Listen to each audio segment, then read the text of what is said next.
Class 10th का पहला chapter है प्रकाश का परावर्तन तथा अपवर्तन, reflection and refraction of light. तो इसके लिए जो पहली चीज़ है, हमें प्रकाश के बारे में पता होना चाहिए। तो प्रकाश क्या होता है, हम लोग सभी जानते हैं प्रकाश क्या होता है, ठीक है। ऐसा प्रकाश एक ऐसा फिनोमेना होता है जिसके प्रेजेंस में हम चीज़ों को देख पाते हैं। कैसे? एक बंद अंधेरा कमरा है, उसमें कहीं से कोई भी प्रकाश नहीं आ रहा है, तो क्या हम उसमें देख पाएंगे? नहीं देख पाएंगे। लेकिन अगर हम उसमें एक बल्ब जला दें और प्रकाश कर दें कैसे भी करके, तो क्या होगा कि प्रकाश का जो रेडिएशंस है, जो विकिरण है, वो आके ऑब्जेक्ट पे पड़ेगा और ऑब्जेक्ट से हमारी आंखों पे पड़ेगा और जिससे हमें वो ऑब्जेक्ट दिखाई दे पाएगा, ठीक है। तो प्रकाश की डेफिनेशन हम इस तरीके से ही लिख सकते हैं। प्रकाश एक प्रकार का विद्युत चुम्बकीय विकिरण है जो मानव नेत्र को संवेदित कर सकता है। Light is a kind of electromagnetic radiation that can be perceived by the human eye. तो प्रकाश में दो तरह के फिनोमेना होते हैं, एक रिफ्लेक्शन, एक रिफ्रैक्शन। तो पहले हम पढ़ेंगे रिफ्लेक्शन के बारे में। तो प्रकाश का परावर्तन क्या होता है, तो प्रकाश के परावर्तन के बारे में पढ़ेंगे। तो इसके लिए हमें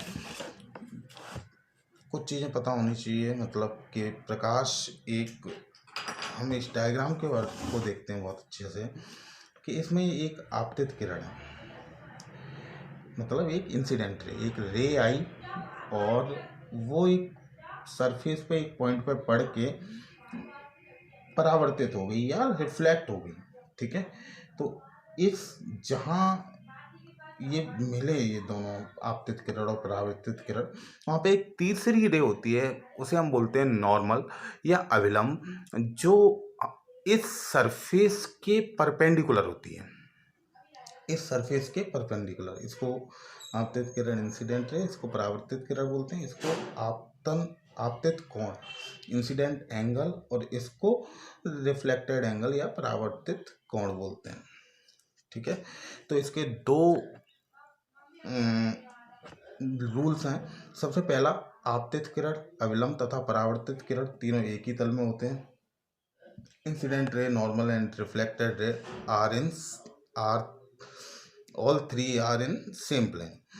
आपतन कोण परावर्तन कोण के बराबर होता है हमेशा। Incident ray is always equal to reflected ray, मतलब ये आई और आर हमेशा बराबर होते हैं एंगल, ठीक है। तो ये जो फिनोमेना होता है वो ज़्यादातर मिरर में होता है, क्योंकि मिरर का ही सरफेस है जो प्लेन होता है, ठीक है। तो मिरर दो तरीके के होते हैं।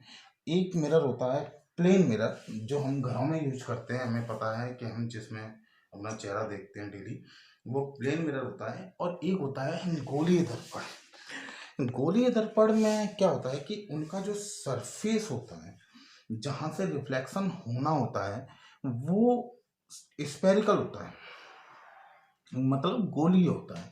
तो ऐसे दर्पण जिनका परावर्तक पृष्ठ गोलीय होता है, गोलीय दर्पण कहते हैं।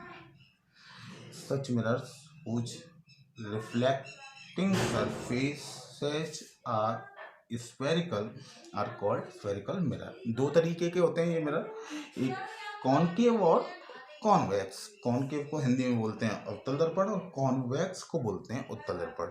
इनके बारे में डिटेल हम अगले वीडियो में देखेंगे।